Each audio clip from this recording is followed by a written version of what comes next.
परछाई एपिसोड 272। अब आगे। श्रेया रेयांश के आर्म पकड़े उसके कंधे पर सर रखकर सो रही थी। रेयांश एक बार हैरानी से अपने हाथों को देखता, तो एक बार अपने कंधे पर सर रखकर सोई श्रेया को। रेयांश श्रेया को देखते हुए कहता है, क्या ये सब श्रेया की वजह से हो रहा है?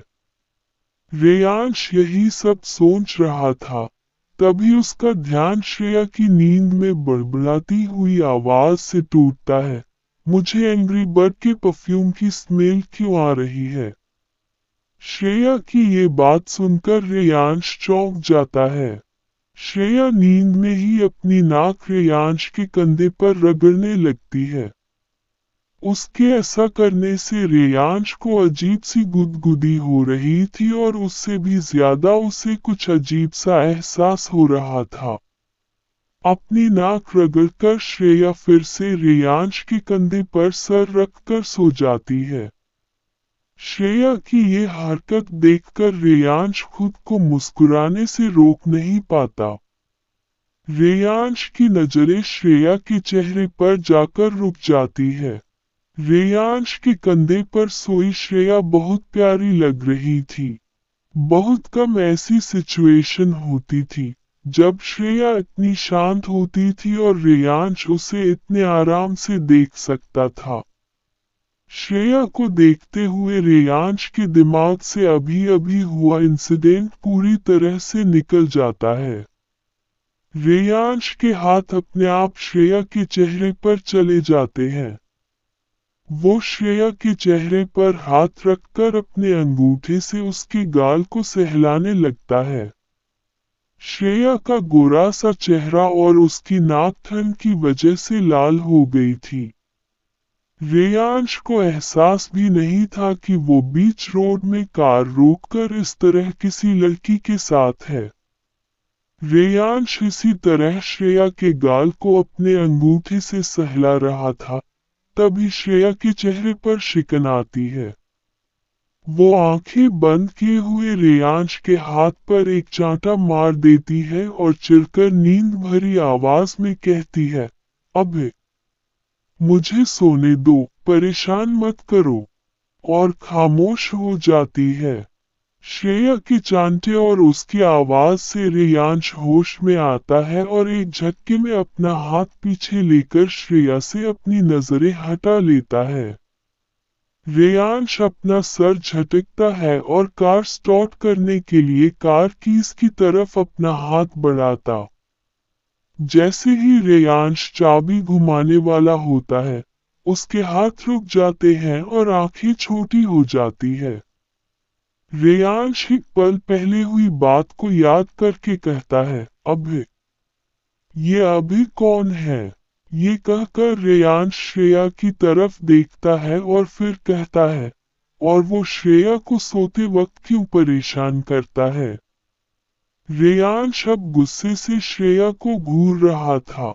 तभी नींद में ही श्रेया का नाक सिकुड़ जाता है और वो जोर से छींकती है। रेयांश अपना मुंह बनाकर अपना सर पीछे कर लेता है।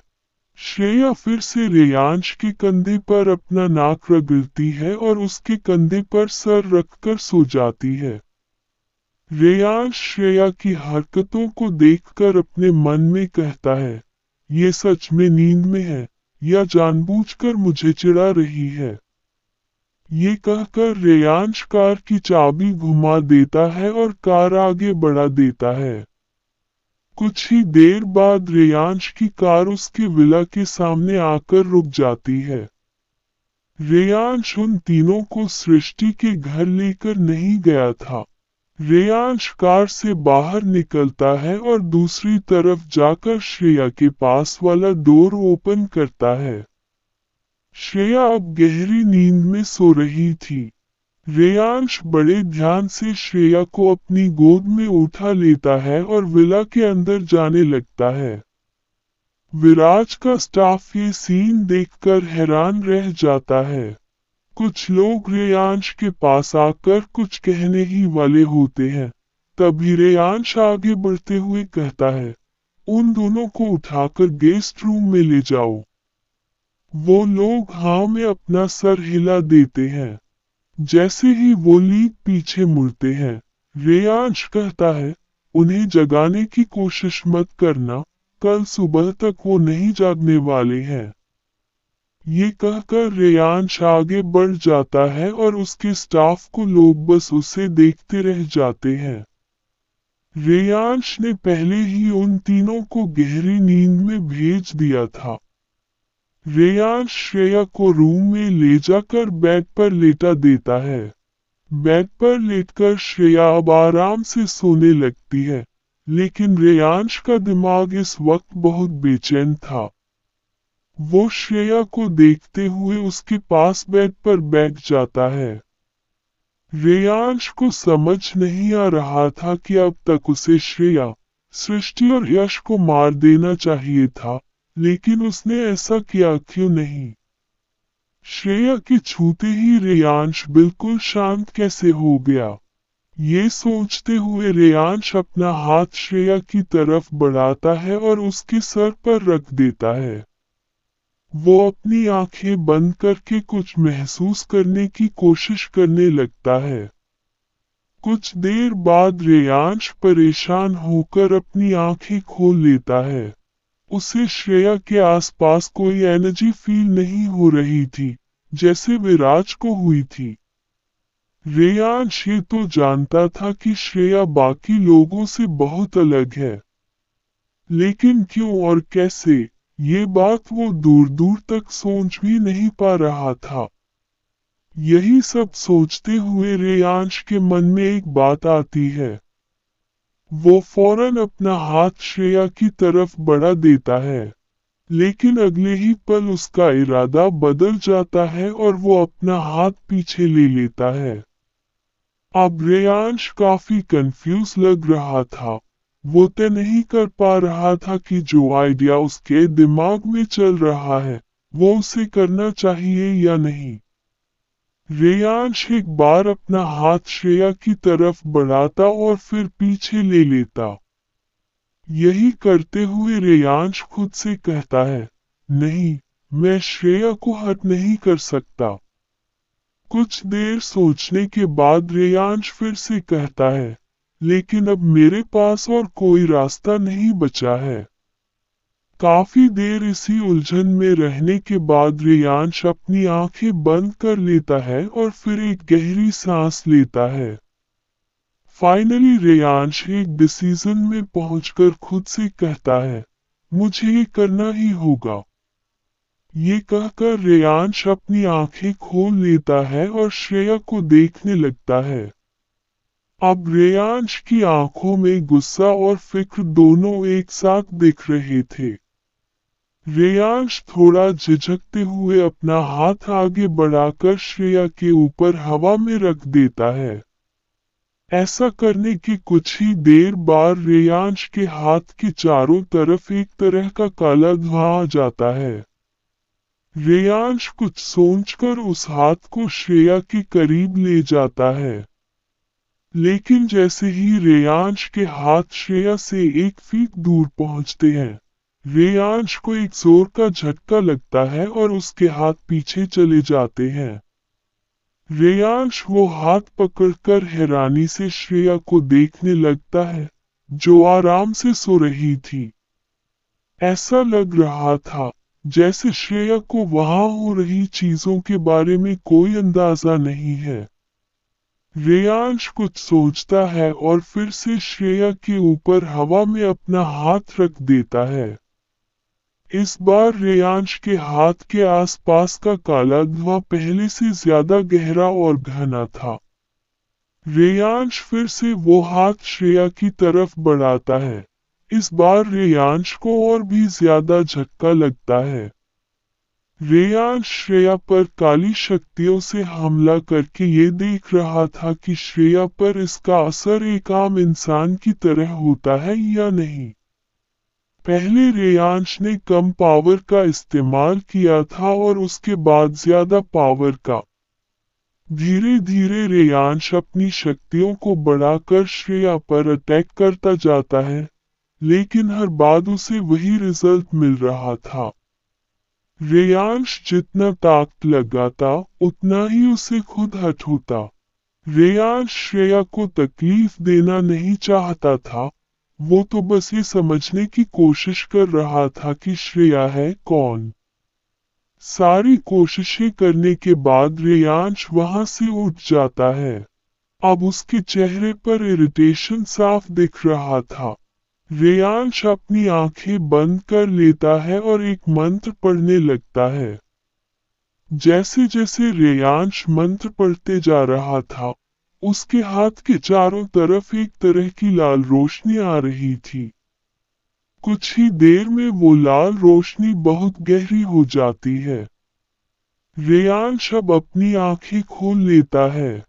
रेयांश अपना वो हाथ उठाकर बड़ी तेजी से श्रेया की तरफ बढ़ाता है, लेकिन श्रेया के करीब जाने से पहले ही वो अपने हाथ रोक लेता है। रेयांश हैरानी से एक बार श्रेया को, तो एक बार अपने हाथ को देखता है।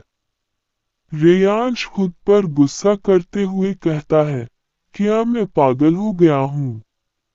सिर्फ अपना डाउट क्लियर करने के लिए मैं श्रेया पर इतना डेंजरस अटैक नहीं कर सकता, अगर इसे कुछ हो गया तो। ये कहते हुए रेयांश अपने कदम पीछे लेने लगता है, लेकिन तभी पता नहीं कैसे रेयांश का पैर मुड़ता है और वो श्रेया के ऊपर गिरने लगता है। रेयांश के हाथ में अभी भी वो लाल ऊर्जा थी। इससे पहले रेयांश की बॉडी श्रेया के ऊपर गिरती, रेयांश को एक तेज झटका लगता है और वो कई फीट पीछे हवा में जाकर दीवार से टकरा जाता है और फिर नीचे जमीन पर गिर जाता है। इसके साथ ही कमरे के सारे सामान जोर से हिलते हुए टूटने लगते हैं।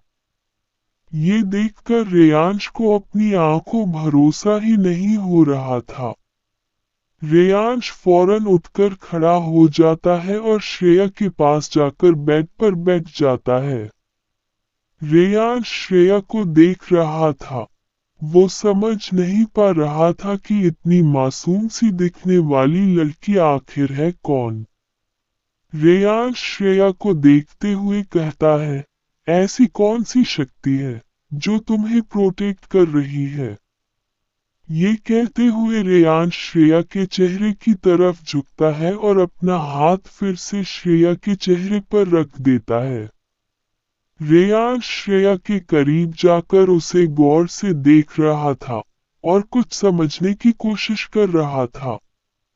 तभी श्रेया नींद में अपना हाथ उठाती है और रेयांश के गाल पर एक चांटा मारते हुए करवट ले लेती है और नींद में ही किसी को डांटते हुए कहती है, मैंने कहा ना अभी मुझे सोने दो, परेशान मत करो।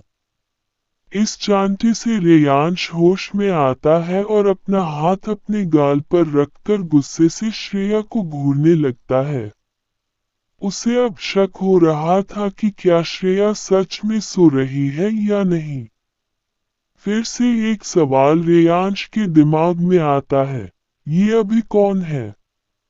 और वो श्रेया को सोने के वक्त क्यों परेशान करता था? इधर मनाली के जंगल के बीच एक लड़का और एक लड़की खड़े एक दूसरे से बातें कर रहे थे। बातें करते हुए उनके चेहरे काफी सीरियस लग रहे थे। उनमें से एक अंतरा थी। अंतरा अपने ही उम्र के एक लड़के से बातें कर रही थी और बार बार उसे गौरव कह रही थी। अंतरा गौरव से कहती है, क्या तुम्हें वो मिली? गौरव मायूसी के साथ कहता है, नहीं, मैंने बहुत कोशिश की, लेकिन उन्हें ढूंढ नहीं पाया। अंतरा उस आदमी पर गुस्सा करते हुए कहती है, तुम किसी काम के नहीं हो। मैं इस विराज दीवान के चक्कर में फंस गई हूँ, वरना उन्हें कब का ढूंढ चुकी होती। गौरव कहता है, विराज दीवान के रहते तुम उन्हें ढूंढ भी नहीं पाओगी। अंतरा और भी गुस्से के साथ कहती है, कभी कभी तो लगता है कि उस रेयांश सिंघनिया की जगह इस विराज दीवान को ही मार दूं। सारा खेल ही खत्म हो जाएगा। ये कहकर अंतरा वहां से चली जाती है। गौरव वहां खड़े अंतरा को जाते हुए देखता रह जाता है। अंतरा के वहां से जाने के बाद गौरव को कुछ अजीब महसूस होता है। अगले ही पल उसके चेहरे पर डर और परेशानी के भाव आ जाए हैं और गौरव अपने पीछे मुड़ता है। अब सामने देखकर वो हैरान रह जाता है। गौरव के सामने विराज खड़ा था, जो बिना किसी एक्सप्रेशन के उसे ही देख रहा था। विराज गौरव को देखते हुए अपने एटीट्यूड में कहता है, इसी मौके का तो मैं कब से इंतजार कर रहा था। गौरव अपनी घबराहट छुपाने की नाकाम कोशिश करते हुए कहता है, क्या मतलब है तुम्हारा? विराज गौरव की तरफ बढ़ते हुए कहता है, मेरे मॉम डैड मुझे सिखाया है कि लड़कियों को हर्ट नहीं करना चाहिए, लेकिन लड़कों के बारे में ज्यादा कुछ कहा नहीं। विराज की बातें सुनकर गौरव और भी डर जाता है। वो फौरन भागने के लिए अपना पैर उठाता है, लेकिन तभी विराज उसे हवा की स्पीड से अपनी तरफ आते दिखता है। अगले ही पल गौरव एक पेड़ से सिमटा था और उसके ठीक सामने विराज खड़ा था। अब गौरव को सांस लेने में परेशानी हो रही थी, क्योंकि उसकी गर्दन विराज की पकड़ में थी। विराज गौरव की आंखें में देखते हुए कहता है, चलो, अब जो भी जानते हो बताना शुरू करो। एपिसोड 273। अब आगे। अगली सुबह विराज की कार एक घर के सामने आकर रुकती है। विराज और अंतरा कार की बैक सीट पर बैठे थे। हमेशा की तरह विराज शांत लग रहा था और अंतरा गुस्से में। कार के रुकने के बाद विराज अंतरा की तरफ देखने ही वाला होता है, तभी अंतरा गुस्से में कहती है, जानती हूँ, तुम्हारे वापस आने तक मुझे यहीं रुकना है और किसी को नुकसान नहीं पहुंचाना है। विराज बिना किसी एक्सप्रेशन के कहता है, गुड, और कार से बाहर निकलकर उस घर के अंदर चला जाता है। जैसे ही विराज उस घर के अंदर जाता है, अंतरा अपना मोबाइल निकालकर किसी को कॉल करने लगती है। अंतरा के बार बार कॉल करने पर भी सामने से कॉल रिसीव नहीं हो रहा था। अंतरा अपना फोन रखकर कहती है, गौरव को क्या हुआ है? आज सुबह से वो कॉल रिसीव क्यों नहीं कर रहा है? इधर विराज उस घर के लिविंग एरिया में काउच पर बैठा था। उसके सामने व्हीलचेयर पर लगभग 80 साल के एक बुजुर्ग बैठे थे। ज्यादा उम्र होने की वजह से वो काफी कमजोर लग रहे थे। उस बुजुर्ग के पीछे उनका केयरटेकर खड़ा था। वो बुजुर्ग अपने हाथ से इशारा करके उस केयरटेकर को वहां से जाने के लिए कहते हैं और वो केयरटेकर चला जाता है। विराज उस बुजुर्ग को देखते हुए कहता है, मेहरा, क्या आप ही वो इंसान है जिसने मिसेस समायरा सिंह को मनाली बुलाया था? विराज का सवाल सुनते ही मेहरा बहुत सीरियस हो जाते हैं। उनके चेहरे पर डर और परेशानी के भाव आने लगते हैं। मेहरा घबराते हुए कहते हैं, हाँ, आज से 22 साल पहले मैंने ही समायरा को यहाँ बुलाया था। विराज फौरन कहता है, तब यहाँ क्या हुआ था? मेहरा अपनी बात शुरू करते हैं, ये सब मेरे घर से ही शुरू हुआ था। 22 साल पहले की बात है। एक रात मैं अपनी बीवी के साथ अपने बेडरूम में सोया था। बेडरूम पूरी तरह से बंद था, फिर भी पता नहीं क्यों उस रात नींद में मुझे हवा चलने की आवाज सुनाई दे रही थी। कुछ ही देर बाद मुझे वहां ठंडी हवाएं महसूस होने लगी। तभी मेरी नींद खुल गई और मैं उठकर बैठ गया। मेरे उठने के बाद मैंने देखा कि वहां सब कुछ नॉर्मल था, सिवाय एक बात के। मेरी बीवी वहां नहीं थी।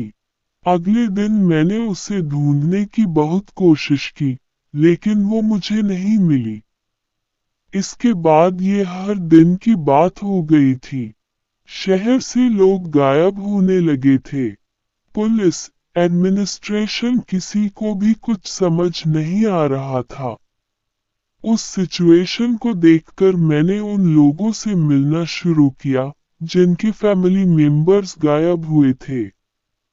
सभी ने मुझे बताया कि उस रात उन्हें भी कुछ ऐसा ही महसूस हुआ था, जैसा मुझे हुआ था, जिस रात उनके फैमिली मेंबर्स गायब हुए थे। मुझे लगने लगा कि यहाँ कुछ तो ऐसा था, तो नॉर्मल नहीं था। तभी मुझे समायरा के बारे में पता चला।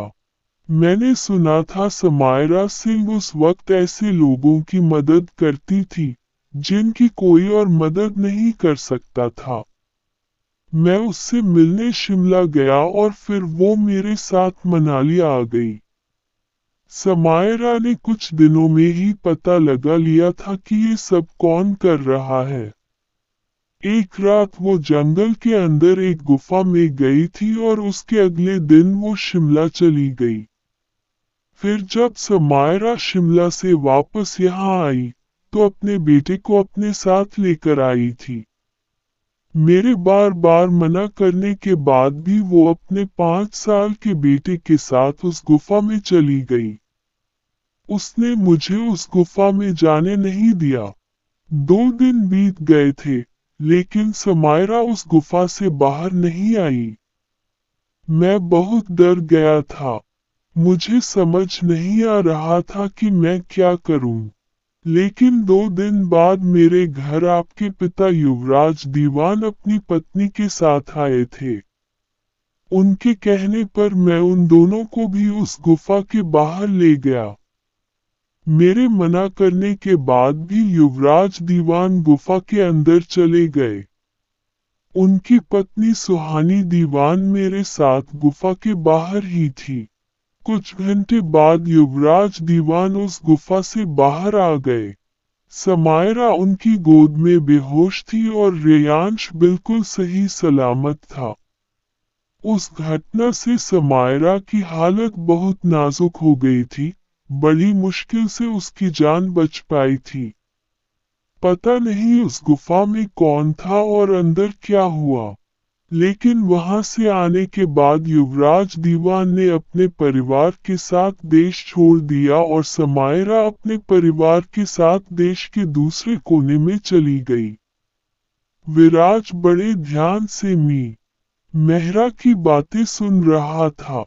कुछ देर सोचने के बाद वो कहता है, क्या आपने मिसेस समायरा सिंह के बेटे रेयांश के बारे में कुछ अजीब नोटिस किया था? मेहरा उस वक्त को याद करते हुए कहते हैं, बस एक बात थी। जब रेयांश शिमला से मनाली आया था, तब वो बाकी बच्चों की तरह चंचल और हंसमुख था। लेकिन उस गुफा से बाहर आने के बाद वो बिल्कुल अलग ही लग रहा था। वो शांत और बेहद नाराज लग रहा था। ऐसा लग रही नहीं रहा था कि ये वही बच्चा है। विराज कहता है, और डैड जब समायरा और रेयांश को बचाकर ले आए, उसके बाद क्या हुआ? मेहरा कहते हैं, फिर लोगों का गायब होना बंद हो गया। पता नहीं कैसे, लेकिन युवराज दीवान ने सब ठीक कर दिया था। वो समायरा और रेयांश को तो बचा कर ले आए, लेकिन उससे पहले गायब हुए लोग वापस नहीं आ पाए। विराज कहता है, क्या आप मुझे उस जगह का लोकेशन बता सकते हैं? विराज का सवाल सुनकर मेहरा और घबरा जाते हैं। इसके बाद वो दोनों कुछ बातें करने लगते हैं। दूसरी तरफ श्रेया अभी भी उस कमरे में आराम से सो रही थी और रेयांश दीवार से टिका अब तक उसे ही देख रहा था। रेयांश को अब पूरा यकीन हो गया था कि श्रेया में बहुत सी काबिलियत है, जिनमें से ज्यादातर के बारे में वो खुद भी नहीं जानती। रेयांश पूरी रात जागकर श्रेया को बड़े ध्यान से ऑब्जर्व कर रहा था, इस उम्मीद में कि शायद उसे ऐसा कुछ देखने मिल जाए जो उसने रात में देखा था जब रेयांश ने इंटेंशनली श्रेया पर हमला किया था। लेकिन उस इंसिडेंस के बाद से पूरी रात रेयांश ने सिर्फ श्रेया को नींद में हाथ पैर मारते और नींद में बड़बड़ाते ही देखा था। कई बार तो श्रेया सपने में रेयांश को ही एंग्री बर्ड के नाम से कोस रही थी। रेयांश ही जानता था कि अपनी इतनी बुराई सुनने के बाद भी उसने खुद को कंट्रोल कैसे किया था। रेयांश श्रेया से कुछ दूर खड़ा उसे देख ही रहा था। तभी श्रेया की बॉडी में कुछ हरकत होती है और रेयांश एक अजीब सी चीज नोटिस करता है। रेयांश फौरन श्रेया के बेड के पास जाकर बैठ जाता है और उसे बड़े गौर से देखने लगता है। श्रेया की बंद आंखें कुछ अलग ही दिख रही थी। ऐसा लग रहा था जैसे श्रेया की बंद आंखों के अंदर लाल रोशनी हो। श्रेया की आंखों के पर्दे बिल्कुल लाल हो चुके थे। रेयांश समझ नहीं पा रहा था कि ऐसा कैसे हो सकता है। वो श्रेया की उन आंखों को करीब से देखने के लिए झुककर श्रेया के चेहरे के करीब चला जाता है। रेयांश एकटक श्रेया की बंद आंखों को देख रहा था। धीरे धीरे वो लाल रोशनी कम होती जाती है और फिर श्रेया की आंखें बिल्कुल नॉर्मल हो जाती है। रेयांश को इस बात का एहसास नहीं था कि वो श्रेया के बिल्कुल नजदीक आ गया है। जैसे ही वो लाल रोशनी गायब होती है, श्रेया की बंद आंखों में हलचल होती है और अगले ही पल श्रेया अपनी आंख खोल लेती है। आंखें खोलते ही श्रेया को अपने ठीक सामने एक चेहरा दिखता है जो एकटक उसे ही देख रहा था। रेयांश को अचानक से अपने सामने देखकर श्रेया डर जाती है और जोर से चीखती है। श्रेया की चीख से रेयांश होश में आता है और अपना हाथ से श्रेया का मुंह बंद कर देता है। रेयांश के ऐसा करने से श्रेया अपना हाथ पैर मारने लगती है। घबराहट में श्रेया रेयांश को खुद से दूर करने की कोशिश कर रही थी। वो रेयांश के चेस्ट को पुश करके उसे पीछे धकेल रही थी, लेकिन इससे रेयांश को कोई फर्क नहीं पड़ रहा था। रेयांश बस श्रेया की बड़ी बड़ी आंखों में देख रहा था। रेयांश को इस बात का एहसास नहीं था कि श्रेया की आंखों में देखते हुए उसके और करीब जा रहा है। श्रेया को समझ नहीं आ रहा था कि वहां हो क्या रहा है। श्रेया को देखते हुए रेयांश के हाथ थोड़े से लूज हो जाते हैं। श्रेया मौके का फायदा उठाकर रेयांश के उस हाथ को जोर से काट लेती है, जिससे उसने श्रेया का मुंह बंद किया था। श्रेया के ऐसा करने पर रेयांश की अपना हाथ फौरन पीछे ले लेता है। फिर श्रेया उसे पुश करके उठ जाती है। श्रेया भागते हुए बैग की दूसरी तरफ चली जाती है और साइड टेबल पर वाश को रेयांश की तरफ फेंकते हुए कहती है, क्या चाहिए आपको? रेयांश उस वाश को कैच करते हुए कहता है, व्हाट?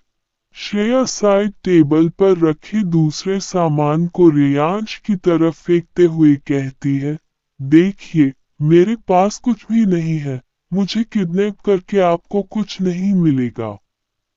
रेयांश श्रेया के फेंके सामान को कैच करते हुए कहता है, क्या बकवास कर रही हो?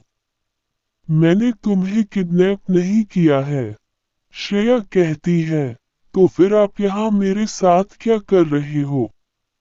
और आपने मेरा मुंह क्यों बंद किया था?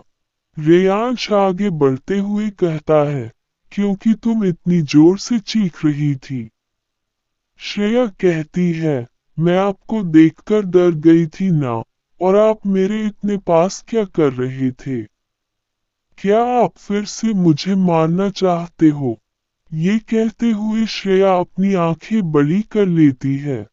रेयांश श्रेया को समझाते हुए आगे बढ़ ही रहा था।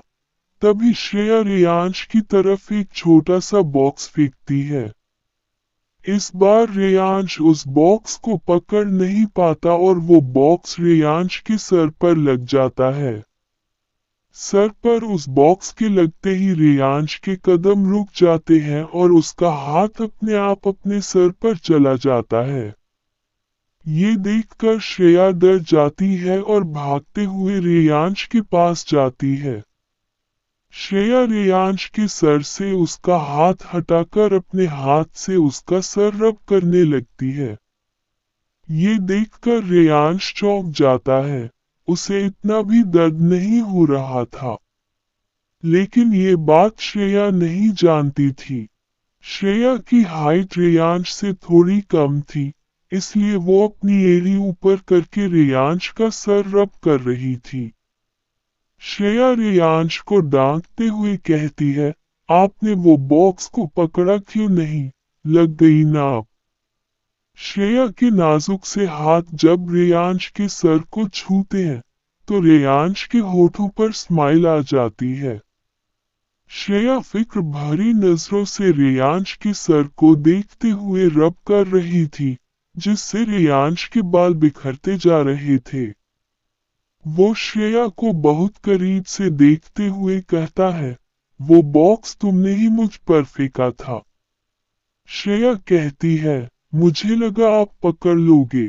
श्रेया रेयांश से कहती है, क्या बहुत दर्द हो रहा है? श्रेया की क्यूटनेस देखकर रेयांश के हाथ अपने आप श्रेया की कमर की तरफ बढ़ने लगते हैं। इससे पहले कि रेयांश के हाथ वहां तक पहुंच पाते, उस रूम का दरवाजा खुल जाता है। फिर यश और सृष्टि उस रूम के अंदर आ जाते हैं। यश और सृष्टि को वहां देखकर श्रेया भागते हुए उन दोनों के पास चली जाती है और रेयांश के हाथ हवा में ही रह जाते हैं। श्रेया यश और सृष्टि को देखकर कहती है, तुम दोनों भी यहाँ हो? क्या तुम दोनों को भी किडनैप किया गया है? ये सुनकर यश और सृष्टि कंफ्यूज हो जाते हैं। रेयांश श्रेया की तरफ मुड़कर गुस्से में कहता है, मैंने कहा ना, मैंने तुम्हें किडनैप नहीं किया है। रेयांश का गुस्सा देखकर यश और सृष्टि आगे कुछ भी कहने की हिम्मत नहीं करते। रेयांश चलकर उन तीनों के सामने जाता है और बड़ी सख्ती से कहता है, जाकर अपना सामान ले आओ। आज से तुम तीनों यहीं रहोगे। रेयांश की बात सुनकर श्रेया, सृष्टि और यश हैरान रह जाते हैं। जैसे ही श्रेया रेयांश को मना करने के लिए अपना मुंह खोलती है, तभी रेयांश श्रेया को घूरकर देखता है। रेयांश की आंखें देखकर श्रेया उससे डरने लगती है और आगे कुछ कह नहीं पाती। रेयांश श्रेया की तरफ अपना कदम बढ़ाता है और उसके ठीक सामने आकर कहता है, वन मोर क्वेश्चन। श्रेया सवालिया नजरों से रेयांश को देखती है। रेयांश आगे कहता है, ये अभी कौन है? श्रेया कुछ देर सोचती है और फिर उसके चेहरे पर स्माइल आ जाती है। श्रेया एक्साइटेड होकर कहती है, अभी मेरा बेस्ट फ्रेंड है। हम दोनों एक ही ऑर्फनेज से हैं। श्रेया का जवाब सुनकर रेयांश की आंखें छोटी हो जाती है। इससे पहले रेयांश कुछ कह पाता, यश नाराजगी के साथ कहता है, लेकिन तुमने तो कहा था कि मैं तुम्हारा बेस्ट फ्रेंड हूँ। श्रेया स्माइल के साथ यश से कहती है, तुम भी मेरे बेस्ट फ्रेंड हो। ये सुनकर यश के चेहरे पर भी स्माइल आ जाती है। फिर सृष्टि कहती है, और मैं। श्रेया उसी स्माइल के साथ कहती है, तुम भी मेरी बेस्ट फ्रेंड हो। अब सृष्टि भी खुश हो जाती है। रेयांश अब इरिटेट हो गया था। वो अपना गुस्सा कंट्रोल करते हुए कहता है, तुम्हारे कितने बेस्ट फ्रेंड है। ये सुनकर श्रेया सोच में पड़ जाती है और कुछ याद करने की कोशिश करते हुए ऊपर सीलन को देखने लगती है। सीलन को देखते हुए श्रेया अपनी उंगलियों से कुछ गिन रही थी। ये देखकर रेयांश परेशान होकर वहां से चला जाता है। श्रेया रेयांश को जाते देख कहती है, शायद 11 है। रेयांश वहां से जाते हुए धीमी आवाज में कहता है, इडियट। रात का वक्त था। फाइनली विराज उस गुफा तक पहुंच गया था जिसके बारे में मेहरा ने उसे बताया था। विराज उस गुफा को गौर से देख रहा था। विराज को वहां काफी स्ट्रांग नेगेटिव एनर्जी फील हो रही थी। कुछ देर रुककर विराज उस गुफा के अंदर चला जाता है। गुफा के अंदर बिल्कुल अंधेरा था, लेकिन विराज को देखने के लिए रोशनी की जरूरत नहीं पड़ती थी। वो बिना किसी झिझक से उस गुफा के अंदर जाने लगता है।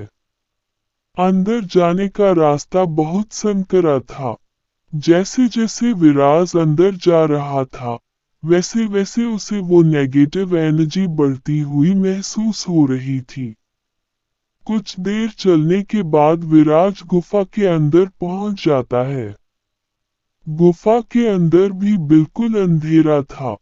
विराज अपने आसपास बड़े गौर से देख रहा था। तभी उसे कुछ एहसास होता है और वो बड़ी तेजी से अपने राइट साइड कुछ कदम आगे बढ़कर अपना हाथ आगे करता है। अब विराज की पकड़ में किसी की गर्दन थी। विराज एक आदमी के सामने खड़ा था और उसने उस आदमी की गर्दन को बड़े जोर से पकड़ा हुआ था। विराज की पकड़ में वो आदमी छटपटा रहा था। वो आदमी दिखने में विराज की उम्र का ही था। उस आदमी को पकड़ते ही विराज को समझ आ गया था कि वो आदमी कोई नॉर्मल इंसान नहीं है। लेकिन वो आदमी इतना भी ताकतवर नहीं था कि विराज की पकड़ से छूट सके। वो आदमी छूटने की कोशिश करते हुए कहता है, छोड़ो मुझे, जाने दो। विराज उस आदमी को देखते हुए कहता है, वाई नॉट, बस तुम मेरे कुछ सवालों का जवाब दे दो, फिर मैं तुम्हें छोड़ दूंगा। वो आदमी घबराते हुए कहता है, मम्मा मैं कुछ नहीं जानता, छोड़ो मुझे। विराज उस आदमी की गर्दन पर अपनी पकड़ मजबूत करते हुए कहता है, मैं सिर्फ एक बार पूछूंगा। बताओ, कौन है वो जिसकी वजह से यहाँ से लोग गायब हो रहे थे। विराज के ऐसा कहते ही उसे कुछ अजीब सा महसूस होता है। विराज हैरान होकर अपने आसपास देखने लगता है। उसे ऐसा महसूस हो रहा था जैसे जिस नेगेटिव एनर्जी को वो अब तक महसूस कर रहा है, उसने उसे जकड़ लिया है।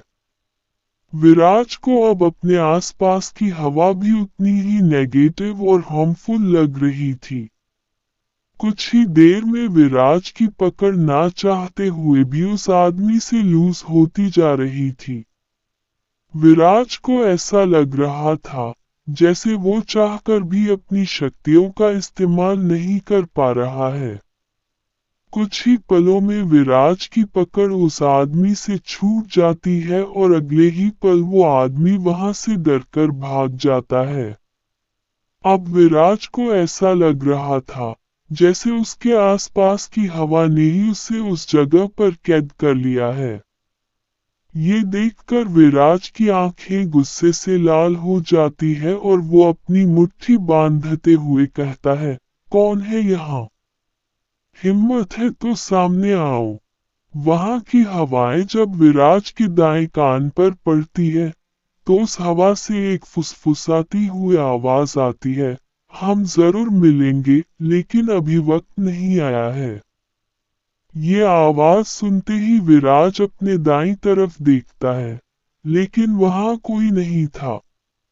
इसके फौरन बाद एक तेज हवा का झोंका आकर वहां से गुजर जाता है। उस हवा के जाते ही वहां का माहौल बिल्कुल शांत हो जाता है। अब विराज को बिल्कुल आजाद महसूस हो रहा था। विराज समझ जाता है कि जो भी कुछ देर पहले गुफा के अंदर था, वो अब जा चुका है। विराज को अब उस आदमी की याद आती है। विराज समझ गया था कि वो आदमी अब उसकी पकड़ से बाहर जा चुका है, लेकिन फिर भी विराज उसे ढूंढने के लिए तेजी से गुफा से बाहर की तरफ भागता है। कुछ ही सेकंड्स में विराज गुफा से बाहर निकल गया था। वो गुस्से से अपने आसपास देखने लगता है, लेकिन अब वहां कोई नहीं था। विराज को इसी की उम्मीद थी। वो गुस्से से अपना हाथ उस गुफा में मारता है। विराज अब बहुत डिसअपॉइंटेड हो गया था। उसे पता था कि एक बहुत बड़ी कड़ी उसके हाथों से छूट गई है। विराज यही सब सोच रहा था, तभी उसे एक अजीब सी आवाज सुनाई देती है। उस आवाज को सुनकर विराज अलर्ट हो जाता है और तेजी से उस आवाज को फॉलो करता है।